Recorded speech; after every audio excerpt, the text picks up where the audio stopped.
Bismillahirrahmanirrahim. Alhamdulillahi wahdahu wassalatu wassalamu ala nabiyyina Mouhammad wa ala alihi wa sahbihi wa man tabi'ahum bi ihsan ila yawmiddin. Musidɓe julɓe nene gotoɓe haray kaka daɗɗuɗi men wowdi ɗo ɗe ɗum ko ka docteur Madouri Bari ɗo ɗe fi darsuji men wowɗe wadde ɗo ɗe ɗe balɗe jokkodirɗe ɗo haray hande kadi Allah nawinani en enen e karama ko meɗen en weridi ɗo ɗe fi waɗangol en fatwa wowɗe wadde ɗo e nde leere o haray o yaafoto retaji waɗoji ɗin saayi on ko nin fewdori haray yer ko Allah taqinani ɓe ɗo ɓe feññinani en ɗo e lande ɗe wo haray ɗe yondinorde ɗum ɗon ha e sayiji aroyoji ɗin haray ka page lawol kisal ɗo e ka page lawol dina haray ɓe associe ɗo addani en ɗo lande ɗe tawata hino yoni telen jeenayi ha sappo ko embere ko Allah taqinani en ɗo wono wonɗen e ƴettude e nder hande on haray on salminama on wernama on weltanama haray ɗon tora du'a kadi e nder nawnaji wowɗuɗe ɗen fof toto koye e jande fof yo Allahu dikkinan en nawnɓe ɓen fof danda ɓe nawnaɓe haray ko tooli moɗon karam koyen. Assalamu aleykum wa rahmatullahi wa barakatuh. Wa aleykum salam wa rahmatullahi. Bismillahir rahmanir rahim. Alhamdulillahi rabbil alamin wa sallallahu wa sallama wa baraka ala nabiyyihi al-amin wa ala alihi wa sahbihi wa man tabi'ahum bi ihsanin ila yawmiddin. أيها المستمعون والمستمعات والمشاهدون والمشاهدات في هذا الوقت المبارك السلام عليكم ورحمة الله تعالى وبركاته وأسعد الله أوقاتكم. أسأل الله جل في علاه أن يوفقنا جميعا لما يحبه ويرضاه وأن يجعل عملنا لوجهه خالصا.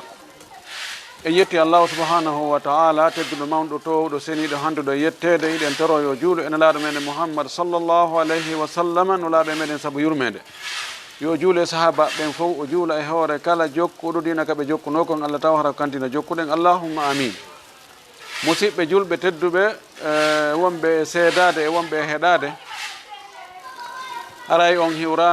hiwrangol islam ngo nanɗon ngo nane on jarnama on weltanama on tolnama kadi e nde tolande men ɗo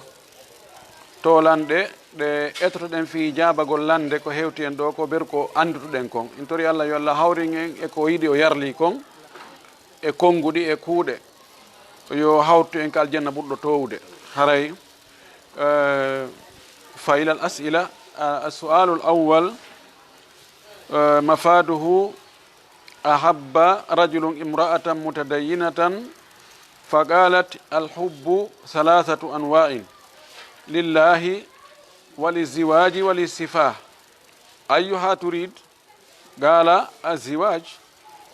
ولكنه يأتي إليها لأخذ الطعام وطلب أن تلمس ذكره ففعلت فترة ثم تركت وسافر إلى أمريكا بمساعدة امرأة أخرى وتبين لها أنه نقض العهد بالزواج منها وهي متحيرة حزينة كئيبة محمومة ماذا نوصيها؟ قال لنا الأرنال لو هنقال جوتي هاكونو ñoggu golngal ko gorko sagata e jiwo nandi ɓe humpodiri ka Facebook ha ɓe yiɗidiri ɓe ari ɓe jooɗoyi nokku gotum ɓe yewti ko feeñi kon ɓe enni jiwo on ko yiɗɗo diina tawi suka on nandi ko faala ko goɗɗum goo jiwo on wi suka on wi no yiɗi jiwo on o wi miɗo yiɗuma o inni awa giggol ko piiji tati ko yiɗigol fi Allah e yiɗugol fi yo en jommidir dewgal e yiɗugol fi jaatodiral ko honɗum e ɗiɗo gilli woni ko yiɗɗami o inni ko fi jommidirgol o inni awa jonno ko feeñi ko jiwon no jogui moyen seeɗa no ɓuuri suka on aray ƴetta ñamete ka makko ɗon o defanamo o ƴetta ñamete o yaha kawa golle ton o ñamoya a watti o adda e wonde o ɓeydi o okkora oya seeɗa mbuuɗi watta ka dépense ɓe o defa ɓe ñaama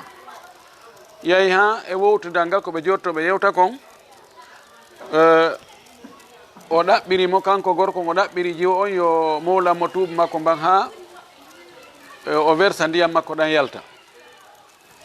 debbo on wi he wakkilaki ɗum saabu ɗum no gasa ɗum bonnayi dewgal ngal hakkude maɓɓe hara ɓe gastan jombidirde gorko on inni yo min miɗo andi diina ɗum bonnata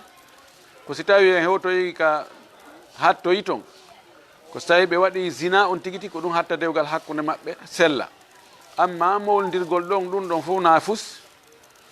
jew on tawi ko ara ɗum tawi wakkilaki kono jokki jokki ha nande jew on jaɓanimo o waɗi ɗum seeɗa kono o salti kadi kanko jew on few. Ko raɓɓiɗi ɗon suka on tawi ko wonɗo e ɗaɓɓude kaydi jiwo goo no Amérique to ɓe yewtidi yo on wallumo heɓa kaydi o eni wawata wallugol heɓa kaydi hiiɗa ton o ñeñini ha o yaari Amérique ton ɓawo yehi Amérique jiwo on andi ɗum e hoore nandi jiwo on hari faama o jiwo ga awa o noddimo o wi ko honno ɗum woniri joni ko honno fi ƴettere nden hakkude men ko foddino ɗen kon suka on inni ko honno mi ƴettirte min miɗo Amérique ga an hiɗa Europe ton ani jiw on faami ɗon wonde suka on o firti nandi o heɓoyi goɗɗo goo ɓurɗomo ko way tawna noon joni noon jiwo on ɗum suninimo mettimo aaninimo ha ɗum fayre no bonnimo golle bonnimo haqqil wo ko hon ɗum wasiyottoɗenmo fiyo o sunu iw ko wasiyottoɗenmo yo andi tawa o suka ɗo wota o sunu fi o suka na fewɗo suka ɗaɓɓirowo debbo janano yo o ɓorto o moranamo tuuba makko o andi o na fewɗo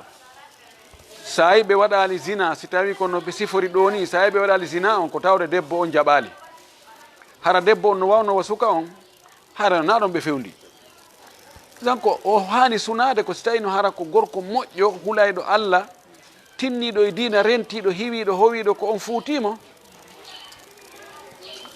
ko ɗon o sunotono kono oɗo yowi alhamdulillah no gasa Allah ko waɗiri ɗum ɗo ko ɗum ɗo ɓuuri moƴƴude ko Allah waɗi wo ko ɗum ɓuuri moƴƴude tentini wana ɗum ɗo kanko ji on ko honno o hani wadde yo ndaaru so o heɓay suka fewuɗo moƴƴuɗo kanko tigi mo wawi proposande on tigi min miɗo faala ya jomba sabu komi yi e makon e peewal e kulol Allah e wakkilare ka dina e rentare hara o weɓitali hoore makko e worɓe wo worɓe wota o jaɓan ɗum kadi gorko hay goto sabuna ko heewi kon worɓe si ɓe yahi ha ɓe andi ko woni e sonnajo on kon haray ɓe hakkitande maɓɓe ala hande kadi dan oɗo kanko sonnajo on ko wasitoɗenmo yo terto yo ittu ɓernde makko e on ɗo gorko few wota o wi joni o debbo to jattimo gorko jattimo suka ɗum ɗo e ɗum ɗo almuhim ko darete neɗɗo kon wona darden tun e ɓandu ndun tun e ŋarikin tun e cembe e doole e piiji goɗɗi goo naɗi noon tun darete ko darete kadi ko diina kan e jikku on ko ɗum waɗi nelaɗo sallllahu alayhi wa alihi wa sallam o maki ida atakum man tardawna dinahu wa hulugahu fa zawwijuhu wa in lam tafalu takun fitnatum fil ardi wa fasadun arid o wi si ari ƴammugol ka moɗon mo wel e jikku muɗum okkemo daare diina e jikku oɗo suka noon diina kan no fanɗi diina kan no fanɗi rentane no fanɗi haray jiwo on ko yo muñño o toro Allah yo Allah okro mo moodi hara ko moƴƴo hara ko hulowo Allah ko rentiɗo mo ɓernde makko ɓuttata e muɗum en tori ko Allah yo Allah okkormo ɗum wa billahi tawfiq السؤال الثاني تزوج وهو في أوروبا ويرى زوجته تعرض صورها مع الرجال في الشبكة وأراد أن يطلقها كيف يتم ذلك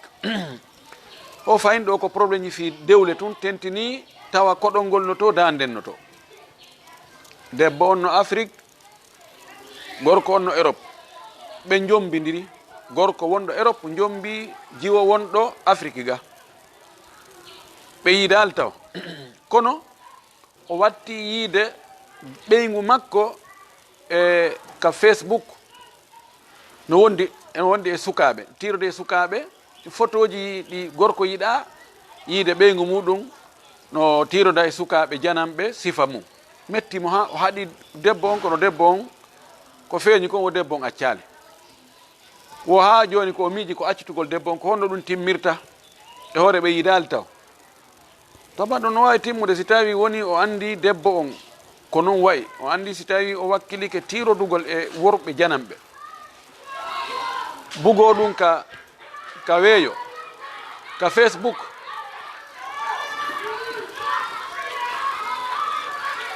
yurnori yurnori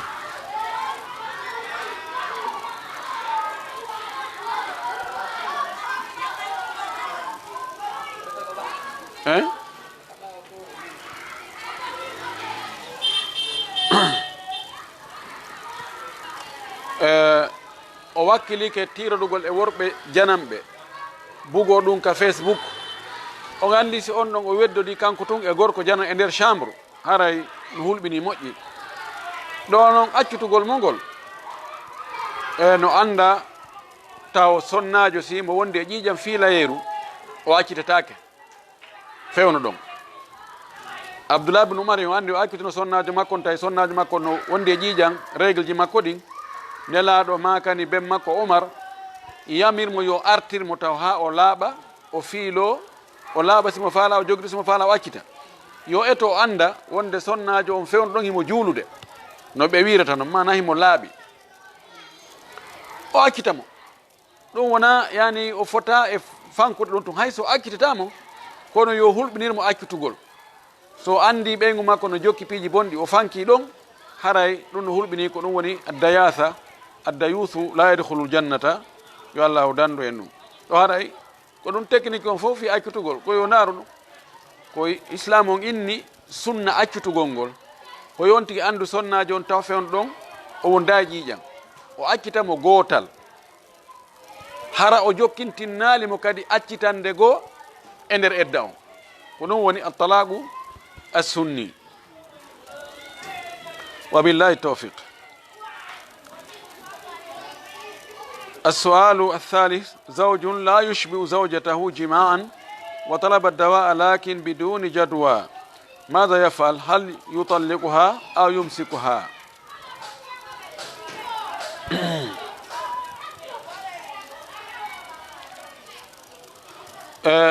gallandal ɗo woko ko gorko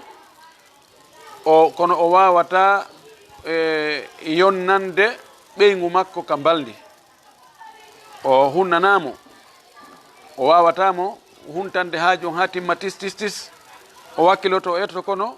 o hewtanta sonnajo on ha ka sonnajo on faalaɗon o ɗaɓɓi lekki o etiki ha kono marsali ha joni o wawali huntandemo haaju on few harnamo yonnanamo ketti joni noon ko honno watta ko yo jogoɗon o sonnajo ɗon e hoore sonnajo on si ɓe yiidi haray fayin himo faala ɓeydanede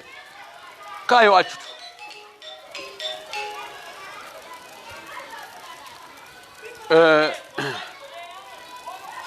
si tawi sonnajo on beru ko woni heɓde ɗon kon ɗum ɗon no wawi mo yonande imo wawi yondinade e hoore ɗum ɗon hara o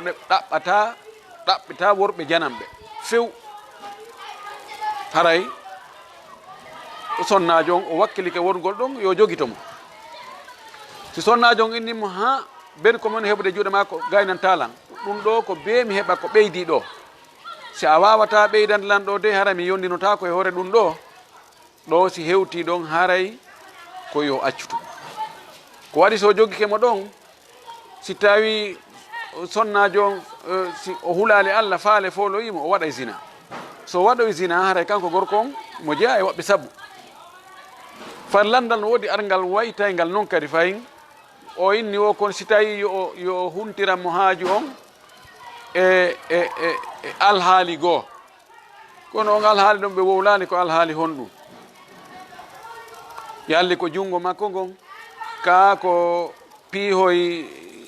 koye portoɓe moƴƴinta koye ka ko honɗum ɗon mi andali si tawi ko junngo makko ngon kanko gorko o gayntirani sonnajo on ha sonnajo on heeɓi dakamme tawi ɗum ɗo no gaynna sonnajo on ellala haray hino ɗo dagi ka o fuɗɗanomo o so waɗi ɓere ko mari feere kon awra makko on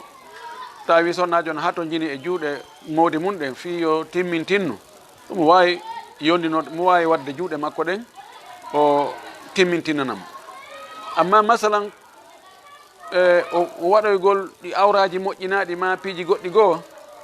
ɗum ɗon ko noon e istimna koye noone e istimna on hiɗen andi karama ko ɓen no yewti fi muɗum wonde haray e fijirgol hoore mum ha yaltina ndiyan hara na ko dagi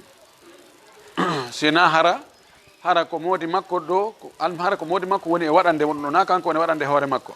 so tawoy ɗum ɗon hino wawi gaynude o yondinori ɗum ɗon kanko sonnajo on komi faami kon haray hino dagi ka ɓe wonda ɓe lutte horengal dewgal ɗon wabillahi tawfiq السؤال الرابع تغيير الاسم للحصول على الأوراق أو لاستقدام الزوجة eɗo ko landi wana joni yaroɓe ɗo Europe hara ko suuɗagol suuɗo natoya joni noon wayla inde mum nden fi no heɓugol kaydiji newrana ɗum ma si falama addoyde ɓeygu muɗum tawa addiray ɓeygu muɗum e nden inde heyre hara ɗum ɗon gasa ko ɗon ɓurta newade ko honno woni nden ñawore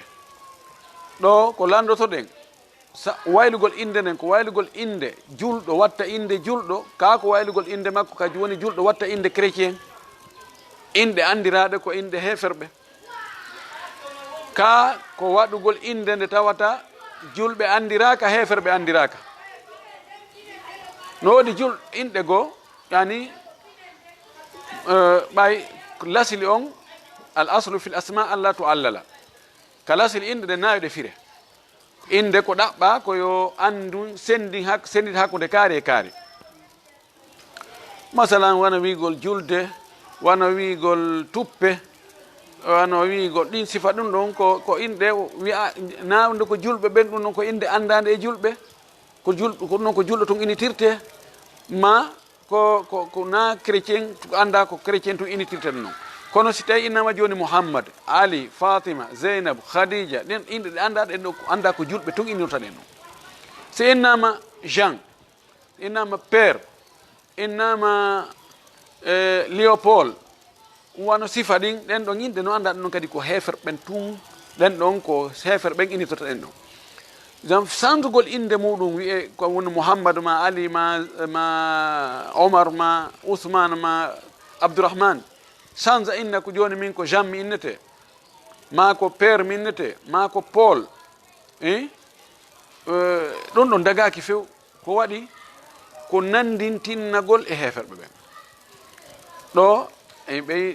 Ibnu Taymiya rahimahullah o inni التشابه في الأسماء أو في المظاهر قد يورث التشابه في الباطن nanditinaagol ka feeñi ɗon ko feeñi kon inɗe ɗen no jaayi ko feeñi kon ɗum no wawi wonde ha hay ko suuɗi kon kadi nanda ɗon ɗon haray siko sanjugol watta inde heferɓen ɗum haara dagaki few siko ittugol e inde julɗo watta kadi inde julɗo ko wiyeten no aña sina hara ko lil haaja aw darura si tawi noon joni hara masalan wonti nanga inni o andi so o wi ɗo ko inde julɗo ɓe waraymo ma ɓe sokaymo ma ɓe lettaymo si o wi ko inde kefere o windi ko Jean ma ko Paul ma ko ɗuma fino o daɗira lette ɗen ɗon ɗon o wigol kanko ko Jean o wiyete ma ko Paul o wiyete no dagi te wonno si tawi hewti dandugol wonki ma daɗugol lette e tilfere ɗum haray sonti waɗi ko harmi fi ɗum no lawra ɗum ɗon haray no dagi ɗen andi sahabajo goo ɓe heferɓe ɓe nangino mo ɓeni yo yennelaɗo sina ɗum ɓe lettima ɓeni yo yennelaɗo sina ɓe akkititamo o yennelaɗo sallllahu alayhi wa alihi wa sallam ɓe akkitimo o aani o maapi o dogi o ari o wulli en laaɗo sallllahu alayhi wa alihi wa sallam o inni he hande mi waɗi ko boni laaɗo maaki hon ɗum o wowli o wi wayno aadu fawdu si ɓe yilti ɓe fillitike ma nanngugol lette tawi ko ɓe akkitirta ko si a yenno allah illa man ukriha wa qalbuhu mutma'innun bil iman amma fi tun heɓugol kaydiji changegol inde mum nde wonde julɗo o wiya ko inde kefeero mana ko yalagol wongol kefeero ha si tawi on tigi wonali kefeero ka finde kono ko konti fayda ko yalagol ɗum ɗon dagaki waylugol inde julɗo watta inde julɗo si tawi ko haaju landi fi huntugol haaju muɗum ella ala no dagi ko ɗum ɗo woni komi ande masala wa billahi tawfiq sualul khamis ماذا يقرأ عند الجماع ɓeɗo ko landi o ko mo jombi nde mo yiida e sonnajo makko on ko honɗum o hani janngol wo ko corteji honɗi jangete ma ko ayeje honɗe jangete wona corteji jangete wona ayeje jangete kono woodi du'a jangeteɗo yo on tigi jentito ɗo laɗo sallllahu alayhi wa alihi wa sallam o maaki law anna ahadakum ida arada an yatiya zawjatahu qala bismillah allahumma jannibna alcheytana wa jannibi alcheytana ma razaqtana fa quddira baynahuma waladum ma darrahu alcheytan aw ma darrahu cheytanu laɗo maaki si goɗɗo e moɗon faalama yiidude e sonnajo mum o wi'i allah o wiya bisimillahi taw e inde allah allah woɗɗintinnu men cheytane woɗɗintinna cheytane ko arsukuɗa men kon e durriyaji si nden yiidande ɗon allah hoddiri ɓiɗɗo hakkude maɓɓe ɗon cheytane weddorta on ɗon o lorrata ɗo na wiide lorratamo hay seeɗa kono weddortamo few ko ɗum ɗo hani mo yiida e sonnajo muɗum woni noon ko fuɗɗo ka yiidode yiidande aranere woni ko yiidande o yiidande yo janngu ɗum ɗo o inna bisimillah allahumma jannibina cheytana wa jannibi cheytana ma razaqtana ko ɗum ɗo hani janngude sualu sadis atabarru bil aada liman hasala al awraq oɗo landi ko joni mo heeɓi kaydiji wano Europe nokkeli goo wan ma wano Amérique ɓe wiyaymo joni noon e yo signe ma imma ɓe suɓinamo sikkina forsugol ɓe suɓinamo yo signe joni wonde o okkitiri tere makko ɗen ñande o maayi si o maayi tawi tere makko ɗen no wawa duncitorede hara himo okkiti ɗen tere makko ɗen mo newni yo ɗen tere makko itte waɗane woɓɓe goo hato jimɓe ɗen tere wano ɓernde nden wano ɓooƴe ɗen joppe ɗen wano no woodi goɗɗum ka yitere ɗo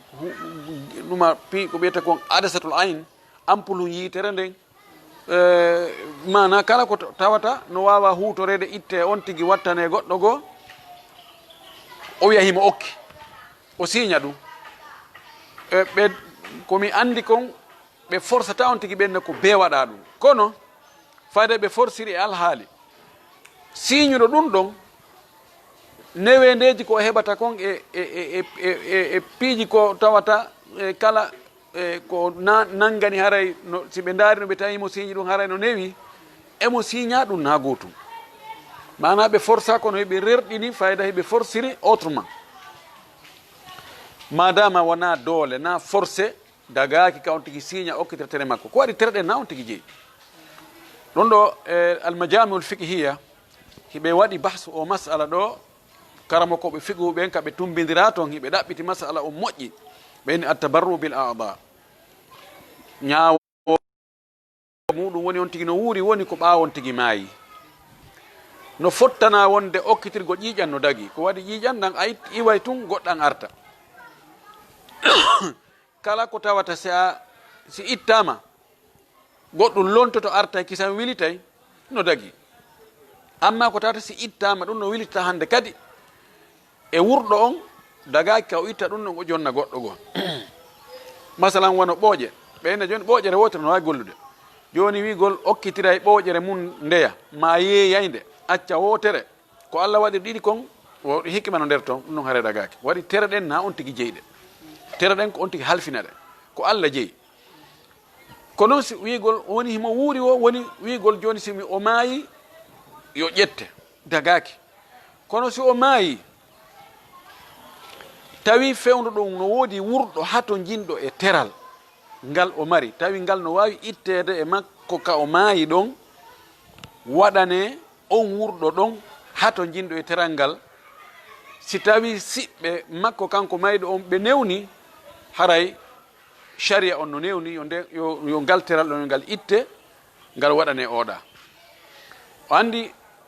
neɗɗo julɗo o wuuri o maayi o himo jogui teddungal himo jogui hormaku himo jogui yani hurum nela sala sallam maaki helgol ƴiyal mayɗo no wawi wa helgol ƴiyal makko ngal fewndu ko wuuri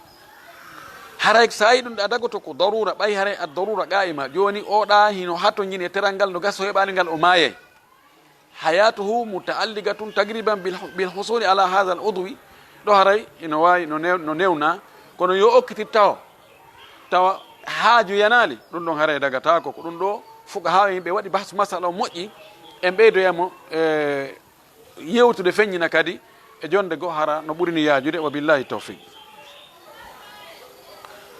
عند تغير الساعات في أوروبا هل يجوز الصبح يجوز تقديم الصبح عن وقته للعمل ɓeɗo ko landi joni wono sa'aji go Europe ton haray waktuji ɗi sertay masalan wono subaka inne subaka on ko 5 heures joni noon konti ko yahayɗo golle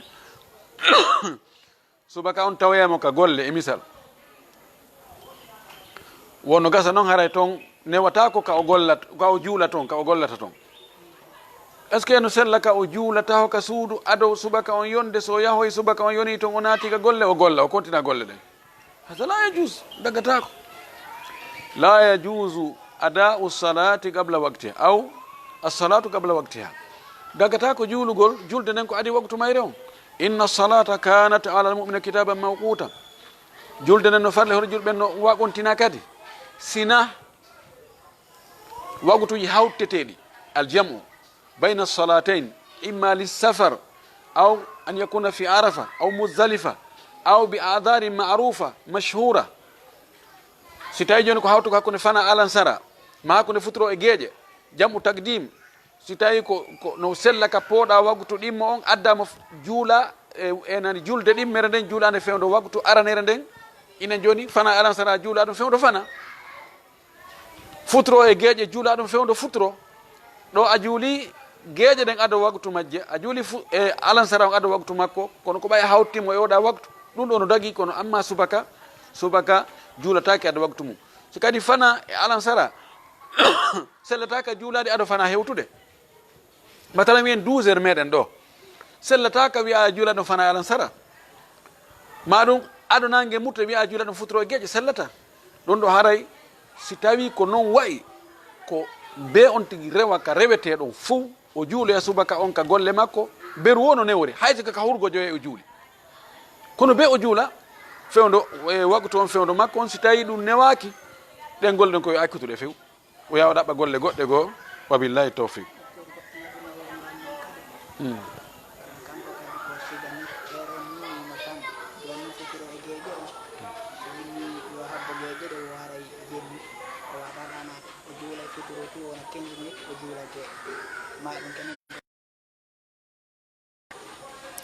fi on fi parce que ko inni o yo juulu futuro o wona heɓ leere haa geeƴe ɗe yonoya leere on haray muutoyke ko aɗa heɓata fof ko ɗa nohande agriban oɗo ɓeɗo landi joni kanko ɗo ko hakkude futuro e geeƴe ko ɗon probléme makko joni aray e sa'aji goo tawa hakkude futuro e geeƴe no pooɗodiri yani geeƴe ɗen fayɗa juula wona seeɗa tun subaka on hewta e nokkeli goo e manatiki ji goo e Europe joni noon o wi joni si tawi o wi o juula e futuro on fewdo waktu futuro on o juula e geeƴe on fewdo waktu geeƴe on ko luttantama ɗo on waktu fiiɗanagol hakkude ɗon e subaka on ko aray no raɓɓiɗi joni noon mo faala o juula hawta futuro on e geeƴe ɗen o juula fewdo futuro on o heɓa no ɗanora o fonta ɗoyngol ngol seeɗa yalli no dagora noon ene si innanoma joni mi landomo si innanoma joni si o juuli futuro on fewdo futuro on o régli montor on ɗon fi fewdo geeƴe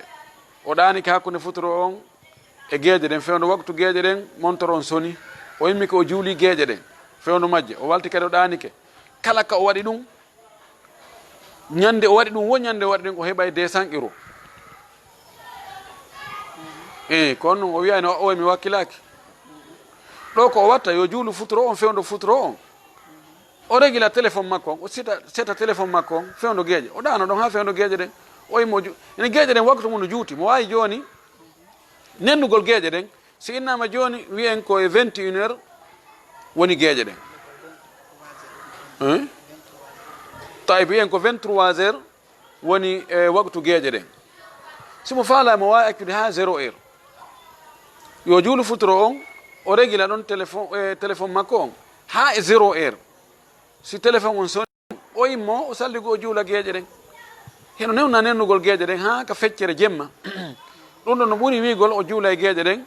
ado waktu majje on saabu ko ganto hoy ɗon wa billahi tawfiq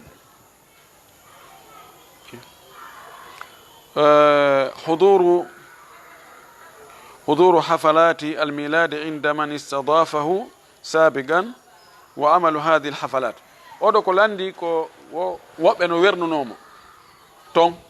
nandi Europe portoɓe ɓe dankimo moƴƴi noon ha o heeɓi kaydijo o heeɓi golle joni noon o yahi o acci galle maɓɓe ɗen ɗon o yahi joni o woni e nokkugo kono ɓen e anniversaire ji maɓɓe ɗin ɓe invitay mo joni noon yalli joni fi timmingol giggolngol hollugo wonde dulla haray himo wawi arde o tawe ɗin anniversaire ji maɓɓe ko honɗum woni ñawre waggol ɗin anniversaire ji dagaki ka o ara ɗin anniversaire ji maɓɓe dagaki waɗgol ɗin anniversaire ji maɓɓe fi hollugol angal dullugol ngol na argol ɗin on tun joni no sella ka o immo yo ara o waɗa ɓe ziyara harana fewn ɗon so o heeɓi goɗɗo ngo nelda ɓe o ara o hiwroɓe o ara o holla do ha joni yani wona o dulluɗo ko neɗɗo moƴƴo ko andi to waɗanede moƴƴere o ara o weltanoɓe ɗum ɗon fof yani yo jokkodir imo wawi jokkodirde e maɓɓe kono noon anniversaire ji maɓɓe ɗin ma fetoji maɓɓe dinaji ɗin ɗin ɗon dagay ka wara o tawta ɓe ɗum ɗon few wa billahi tawfiq tasa hukmu taghiri adasati l ayni wa akhdiha min al hayy oɗo fayin ko yiltani en ko ɓaawo joni oɗo guite makko no Moussa o yahi ka labtane ɓe inni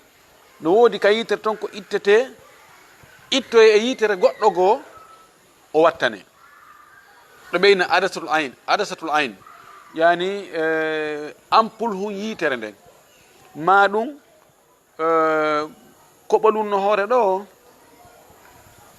no wawi wiyede ko kun ɗon woni haysina kanko no ampoule on jogi yiite ngen kono yiite ngen ko ɗon ɗum ɗon woni faaru hunkun no wawi ittede yitere goɗɗo si o maayi ni won accident no wawi ittere ɗon wattane goɗɗo joni en technologie on no wawi newnugo yo itte ɗa watteɗa joni oɗo fewnɗo ni alhaali makko on no dari fewnɗo ni hiku mo haton jine mo fewnɗo joni est ce que no wawata ko ittade yitere goɗɗo go wurɗo nden yitere makko ɗon hara kanko hinde yiya wattane oɗa idan dagaki ka yitere goɗɗo go itte nde bonne fi moƴƴingol yitere goɗɗo go dagaki si tawi noon joni goɗɗo no maayi fewndo ɗon tawi ɓe wawi ittugol ɗum kun ampoule hun noon ka yitere on ɗon ɓe wattana mo ella ala no dagi haray ɗum woni noon ko julɗo itta e muɗum o wattana woni na julɗo itta e muɗum o wattana ella ala sansitigol tere ɗen no sella hakkude julɗo e kefeero wa billahi tawfiq assalatu fi baytin fihi suwar ɓeɗo ko landi ko juulugol e suudu ɗo tawata photo ji no e muɗum si tawi on tigi fewta photo ji ɗin o ala e ndarude ɗi haɗa no sella juulugol ɗon kono noon ko ɓuuri moƴƴude ko juulugol e nokkure ka tawata photo ala few oɗon no ɓuuri moƴƴude wa billahi tawfiq hadi achara hukmu salat halfa imamin lahani ɗo ko landi ko ñawore juulugol ɓaawo almami mo karfeje ɗen ɗengal ngal laaɓa no woodi woɓɓe goo tentini e musidɓe men goo tawat ɗengal ngal laaɓa ɓe sattine ka sattintake ɓe hoyna ka sattinteno an noon arabu sa sattini ka sattintanoke hara e ɓeydi har feere sa hoyni ka sattinteno a ɗoyti har feere e tigi on jande nden hay ka faati haray angal sellugol ngol no ɗuuɗi e muɗum o wi noon kanko ko nden no juulude ɓattimo o juula e ɓaawo ɓen ka o accay ɗon yo juulu ɓaawo maɓɓe si juulide wonde go ala ka tawta almami sellinɗo jande sellini fatiha ken ala yo juulu ɓaawo maɓɓe kono yo janngu fatiha on ha sella ken yo janngu fatiha makko on ha o gayna si almami makko gayni janngude fatiha muɗum no janngiri o kanko yo janngu fatiha ngo sellina julde makko ɗen sella wa billahi tawfiq hukmu man yatashakkaku fi lwudu'i wa fi salati walakin yamilu ila lfi'li oɗo ko neɗɗo sikkitoɗo ka salligi wonɗo sikkito ko nde wotere o looti ka ko laawi ɗiɗi est ce que o lootiɗe juuɗe ka o lootali looti yeeso ngon ka o lootali o maski on ka o maskali kono hara ɓernde makko no yeeyi wonde ene o waɗi kono ara tun sikkitagol ɗon seeɗa si tawi ko noon wayi yo waɗu o waɗi yo konto waɗi hay so fillitaki ko noon kadi ka julde enen ko sujudu goto mi sujji ka ko ɗiɗi si tawi jokkodiri sikke on jokkodiri on to sikkitotoɗo kala ka o sikkiti yo kontu o waɗi so tawi ko e nder julde so o salminoyi o sujja bada salam amma siko ɗum heewa heɓude a sikkitike ko wotere sujjuda ka ko ɗiɗi waɗu ko wotere sujja ɗon sujjude ɗimmere nden sujjoya bada salam sujudu bada salam a sikkitike ko darɗe tati heɓuɗa ka ko darɗe nayyi ƴettu wonde ko darɗe tati on to mati mahoɗa ɗon sujjoya imma ado salminago ma ɓawa salminago wa billahi tawfiq soalul akhir isqatu dayni bizakati ñawore liɓirgol ñamande zakka ko ni ɓe addiri fugani ko noon ɓenita ɓeyna ko isqatu dayni bizakati joni goɗɗo no ñawlima a rewi reweteɗen fopp daguiɗen fopp yo yoɓe a heɓali feere yo yoɓe ittoya noon zakka inna awa joni haray ñamande nden mi rewni zakka on ɗon ka ñamande joni yani mo ñawlnoma 1 million joni konta on 1 million ɗon ko zakkaji maɗi sellata la yajuzu isqatu dayni bizakati sellata ka on tigui o yoɓiran ñamande nden zakka on ɓay ñamande nden ko ronkade hettede e juuɗe makko no sella ka okkama inna joni mi okkima ñamande nden addi ñamande nden inna awa joni habba miɗo arde inna non mi okkima joni mi rewni zakka on ɗon ɓay ɗon ɗa wawi hettude kono ko ronkuɗa kon few sellata ka rewna zakka on ɗon wa billahi tawfiq ara on jarama ko ɗon dara jasakumullahu khairan wa akhiru dawana an alhamdulillahi rabbil alamin wa sallallahu wa sallam wa baraka ala nabiyyihi al amin